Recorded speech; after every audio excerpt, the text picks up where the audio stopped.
Bonjour à toutes et bonjour à tous, très chères auditrices, très chers auditeurs, bienvenue à tous chez Astro Curieux.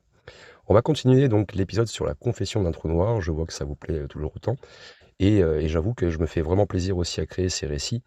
Je trouve ça super cool en fait, de parler à la première personne, comme si que j'étais moi-même un trou noir en fait, et qui découvrait un peu son environnement, et on apprend plein de trucs en plus, on apprend plein d'informations, et je trouve ça assez ludique et assez facile de compréhension, hein. Je pense que c'est pas mal, c'est assez simple à comprendre, quoi. Voilà, et en plus, c'est des podcasts, donc vous pouvez les écouter, sans réellement regarder la vidéo, il y a pas besoin d'écouter la vidéo, c'est plutôt fait pour être, écouté dans la voiture ou avec des oreillettes tranquillou, posé dans son lit ou avec un petit thé ou un café, mais voilà, et en plus, on apprend des choses en même temps. Allez, je vous dérange pas plus longtemps, on va continuer tout de suite, la suite de l'épisode et on se retrouve après. Allez, à tout à l'heure. Continuons donc les confessions d'un trou noir. Dans cette suite, notre trou noir, avec sa nouvelle conscience élargie, poursuit son exploration des mystères du cosmos et de sa propre existence. La Voie lactée et ses mystères. Fort de mon expérience de fusion avec un autre trou noir, je me sentais plus puissant et plus conscient que jamais. Je me trouvais maintenant dans un recoin dense et tumultueux de l'univers, au cœur d'une galaxie aux bras spiraux, peuplée de milliards d'étoiles. Cette galaxie, nommée par des êtres que je ne pouvais encore qu'imaginer, portait le nom de Voie lactée. La Voie lactée était un labyrinthe fascinant de nuages stellaires, de nébuleuses éclatantes et de systèmes solaires mystérieux. Chaque parcelle de cette galaxie semblait vibrer de vie et de mouvement. Des étoiles naissent, des planètes se formaient et des comètes sillonnaient l'espace avec des queues lumineuses. J'avais l'impression que cette galaxie possédait une énergie particulière, une effervescence que je n'avais encore rencontrée nulle part ailleurs. Alors que je m'enfonçais dans ses bras en spirale, je sentais quelque chose d'inhabituel. Des ondes gravitationnelles, très faibles mais régulières, semblaient provenir d'une région de cette galaxie. Ces ondes n'étaient pas issues d'étoiles mourantes ou de fusion comme j'avais l'habitude d'en ressentir. Non, elles semblaient conscientes, ou du moins dotées d'une organisation. Intrigué, je me mis à chercher l'origine de ce phénomène, curieux de percer un autre mystère de l'univers. La rencontre avec des observateurs. En approchant de la source des ondes, je percevais des petits éclats de lumière, éparpillés sur une planète bleue, dans un système solaire reculé. Cette planète était baignée de lumière, entourée d'un voile gazeux qui lui donnait un aspect mystérieux et protecteur. Elle n'était pas la plus brillante, ni la plus massive, mais quelque chose en elle captait mon attention.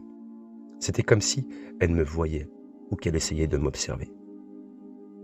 Je réalisais alors que cette planète abritait des êtres capables d'observer le cosmos, peut-être même de percevoir ma présence. J'étais alors fasciné par cette idée. Dans l'immensité de l'univers, j'avais finalement rencontré des entités dotées de conscience, des êtres qui, bien que minuscules à l'échelle cosmique, cherchaient à comprendre les étoiles, les galaxies et même les trous noirs. J'avais entendu parler de cette civilisation lointaine, mais les rencontrer de si près était une première. Ces êtres me regardaient, ou plutôt, ils regardaient des ombres de moi, mes effets sur l'espace-temps, mes manifestations de matière et de lumière. À travers leur télescope, ils voyaient les étoiles danser autour de moi, plongées dans une orbite implacable. Pour eux, j'étais un mystère, un objet d'étude, mais aussi une source de peur et de fascination. Dialogue avec l'invisible. J'étais intrigué par ces observateurs lointains. Dans mon existence millénaire, je n'avais jamais envisagé de communiquer, de partager ce que je ressentais. Et pourtant, l'idée que des êtres pouvaient scruter mon horizon, essayer de déchiffrer mes secrets, éveillait en moi une envie nouvelle, celle de transmettre. Mais comment ? Je n'avais pas de mots, pas de langage. Mes interactions se faisaient par la gravité, par l'espace-temps, par les ondes que j'émettais. Alors, je tentais quelque chose de nouveau. En modifiant légèrement la courbure de l'espace autour de moi, je laissais échapper une onde, une pulsation gravitationnelle calculée et lente. J'espérais que mes observateurs remarqueraient ce signal, qu'ils comprendraient ce que je savais qu'ils étaient là. Qu'ils comprendraient que je savais qu'ils étaient là. Les jours cosmologiques passaient, puis les années. Les êtres de cette planète semblaient avoir perçu quelque chose, car leur regard vers moi devint plus intense, comme si mes pulsations avaient éveillé en eux une curiosité renouvelée. Dans cette rencontre, à la distance, j'avais trouvé une forme de communication, un dialogue silencieux, mais bien réel. Le paradoxe de l'existence. Cette découverte éveilla en moi des réflexions profondes. Ma nature même, celle d'un trou noir, me poussait à dévorer, à engloutir tout ce qui m'approchait. Et pourtant, pour la première fois, je ressentis un conflit. Je ne voulais pas anéantir cette planète, cette vie qui cherchait à me comprendre. Ma puissance était une force de destruction, mais ma conscience me poussait à préserver, à observer, à interagir sans détruire. Je me trouvais face à un paradoxe. Étais-je destiné à simplement absorber, ou pouvais-je choisir d'observer, de contempler sans tout dévorer? Mon existence semblait se complexifier au fil du temps, et l'éternité que je pensais consacrer à la solitude devenait une quête de sens. Alors que je continuais mon voyage, j'évitais soigneusement la planète bleue, lui laissant la chance de continuer son observation. Pour eux, je resterais un mystère, mais un mystère respectueux, une ombre silencieuse qui protège autant qu'elle fascine.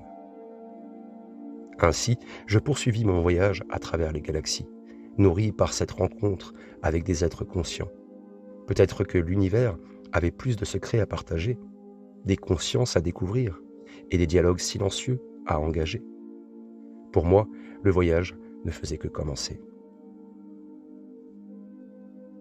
Voilà, très chères auditrices, très chers auditeurs, j'espère que ça vous a plu, cette suite du récit. Vraiment, c'est de plus en plus épique, j'ai l'impression, quand on écoute cette histoire. Au fur et à mesure que je l'écris, c'est vraiment excitant et hyper captivant. Voilà, donc on va continuer, de toute façon les épisodes, je pense, puisque finalement, l'histoire et les récits que je vous conte, regroupent en fait, tous les premiers épisodes déjà, qui ont été faits sur la playlist des Trous Noirs pour les nuls. Et donc voilà, ça c'est une forme, romancée, de tous ces épisodes. Et du coup, je trouve ça super cool à produire et j'espère que ça vous fait vraiment plaisir. N'hésitez pas à me le dire en commentaire et à m'encourager avec un petit pouce vers le haut. Prenez tous soin de vous et à très bientôt pour un nouvel épisode. Ciao, ciao!